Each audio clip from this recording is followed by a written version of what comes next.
like gamer Oh, tag. just like his name. Yeah. That's just what he goes by Okay. for tournaments and stuff. All right, so Seth, one of the pioneers actually of this big pink character.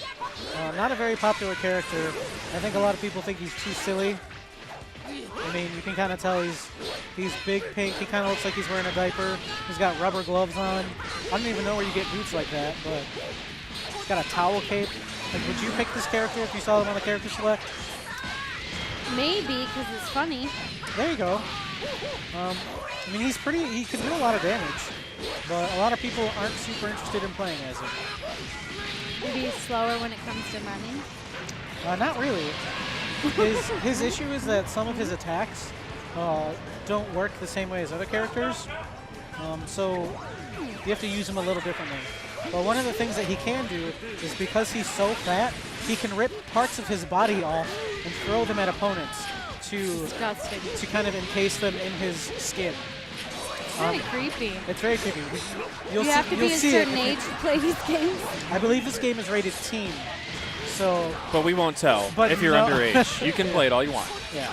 So yeah, there you go. So that other blue insect-looking character just got covered in fat, and he's paying the price for it.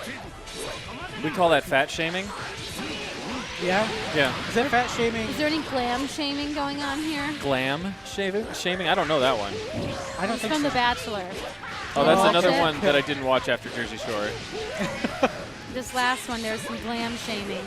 Like girls that put too much makeup on or whatever kind of things, or what? One of the, I guess, group dates, there were some girls that were, sometimes the group dates have a little challenge or contest, and if the one group wins, they get more time with The Bachelor, which happened to be Ari, and then, so there is like a contest behind it. So one of them was, I guess, a hiking thing where they had to go and follow a map or a compass and find whatever the destination was in the middle of like the woods or something, or probably a very nice remote location, but whatever. Sure. And obviously you're being filmed because it's, it's a television They're show. following you around, the whole crew. Yeah. So one of the girls that was beautiful, she always looks great. Well, she was stopping every so often from what you saw on camera to like look at her compact and like powder her nose and just kind of like touch up. Okay. And the other girl was Dougie almost got peed on. Almost. She was getting frustrated because, they wanted to win and they were trying to figure out which way to go and how to read a compass and just, wanted to be on their way. And she's like, can you please stop, filming for like a second? Well, no, like, can you just stop touching up? Like, this is real life. I see. Like, we're trying to do something We got here, stuff to do.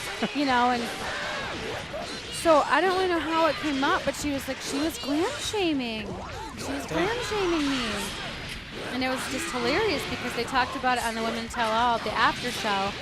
And the one lady goes, for the record, I have always been pro-glam. I see.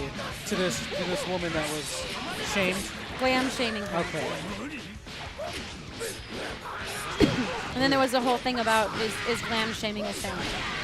I mean, I guess it is now. I haven't come across it. It's not very common. Maybe. In my life, at least, it's not. Have you come across it yourself? Have you been glam shamed? Not that I know of. Well, that's probably good. There's a lot of haters out there, though, so you never know. There are, but... The problem with saying things on television while you're being filmed is people can see it later. That's true. Very true. That's why. But why pay attention to the haters if you're doing well in your life, right? Well, that was how it came up, though, is that she could see her saying, things I see. about her. Got it. That's why we had to address the glam shaming.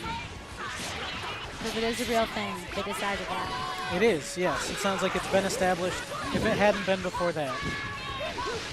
So, I got a question for you. What do you think of this little guy with more hair than body? What do you think about him? Yeah. He looks like a midget. So he's actually a fusion of two children. What do you have to say about that, if anything? How do you know that? Because How would someone else know that? They wouldn't. Okay. There's no way. So they might, if someone saw all the characters in the show, they might notice a few other characters that have a similar outfit, and you'd be able to figure out like, well, maybe those characters have something to do with each other. All of those characters are fusions of two people. Oh. That is the common thread. Kind of looks like Chucky when you see his little eyes.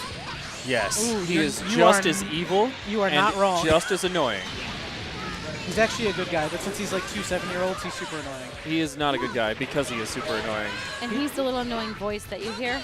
The two Correct. annoying voices you hear. Well, now you won't hear it anymore. Thank goodness, Seth. We appreciate you. All right, so Dougie not getting even close to perfect at this time. That's good.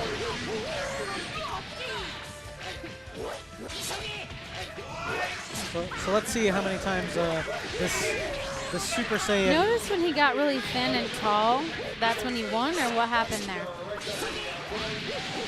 What do you mean? Oh, so Remember okay. a minute ago, he like wasn't that fat anymore. Yeah, so in the show, he kind of changes. And right now, 2 different forms of that character are on Seth's team. So it's just a different character.